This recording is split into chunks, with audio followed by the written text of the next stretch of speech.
Oh, Mystical Meals. Isn't that a great title? Mystical Meals.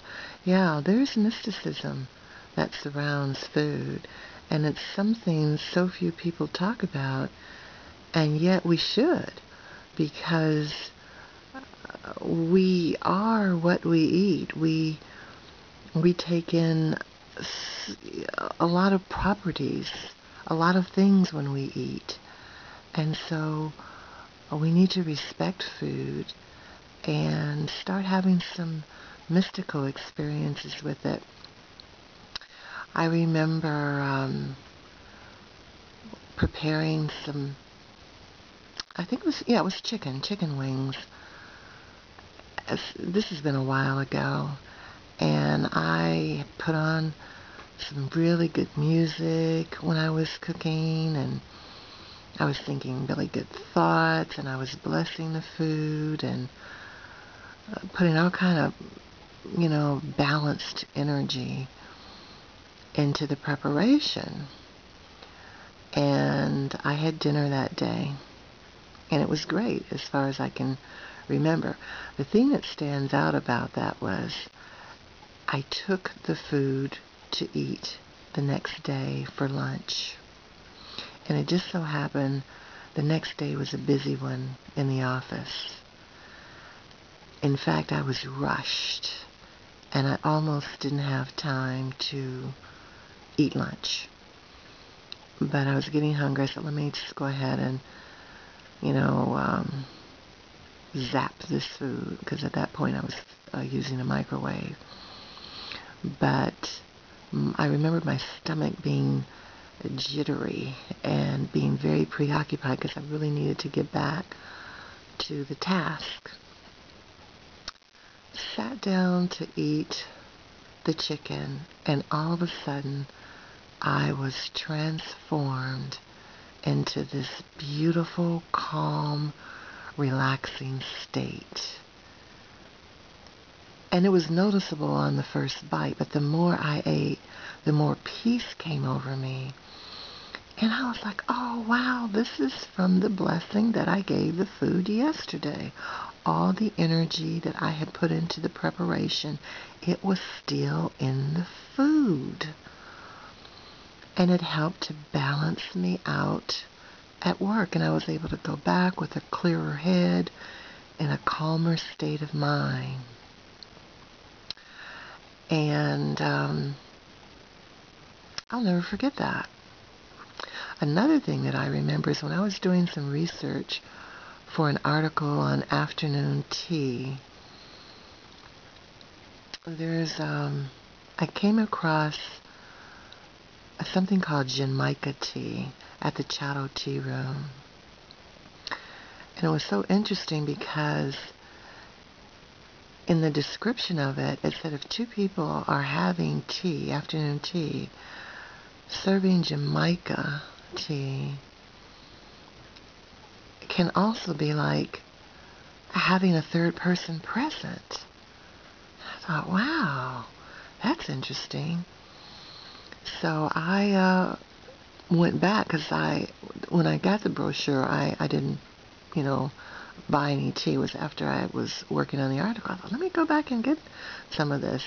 I don't remember asking anybody, just, is there some way that you go about doing it or what? I just, brought it home and prepared it.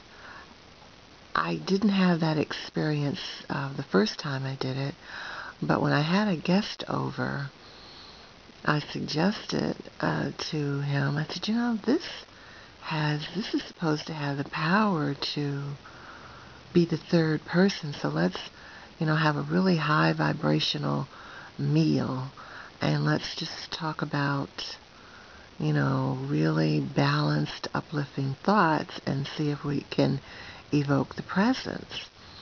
So we went on and we drank the tea and, just kind of forgot about it, but we got so caught up in our conversation. But he called me the next day and said, that stayed with me.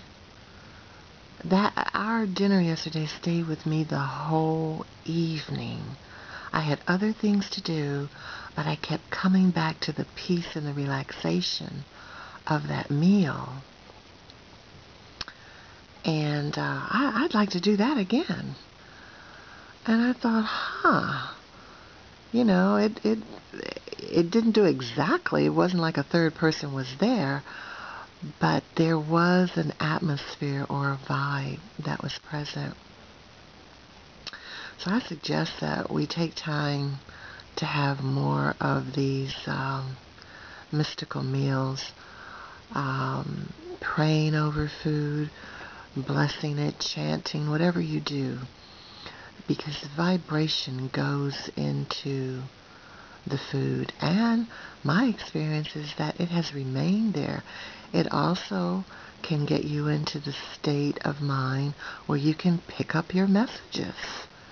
If there's a question you need answered, something you need to know,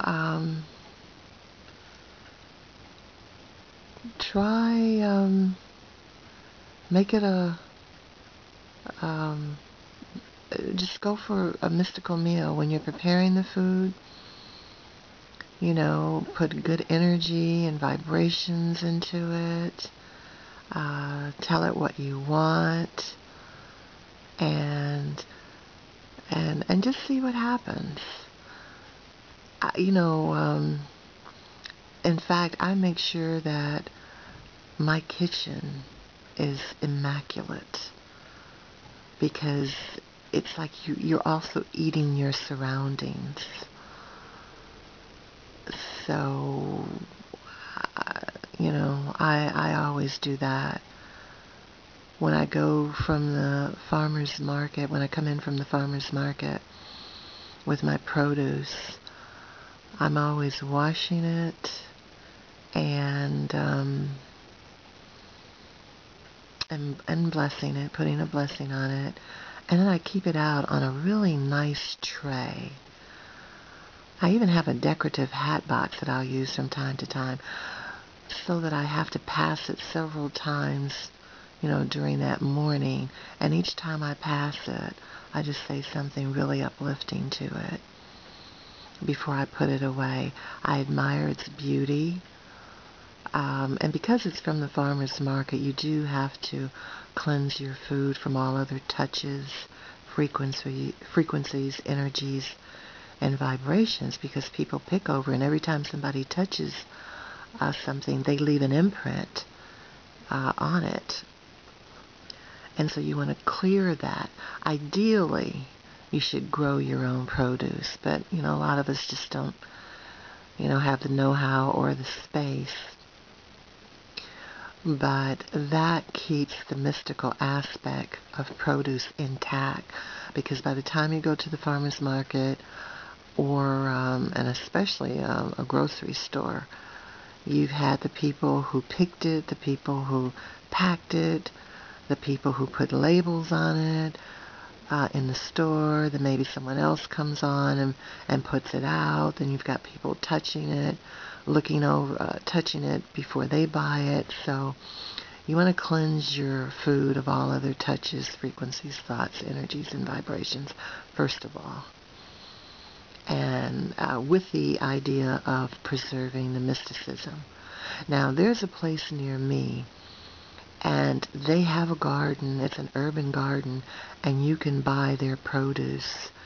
And you go online and tell them what you want, and the bag is ready for you the next day. That's the closest I've come without having a garden to preserving the mysticism, in that only one person will be picking your items out of the garden and putting them in a bag for you. And then you come and pick it up. Now maybe one person will pick, your one particular fruit or vegetable, and then maybe another one will do another one, but still, it's coming from the ground through one hand to you. So that's ideal. Okay, that's Mystical Meals number 1. We'll do some more. Peace out and have a great day.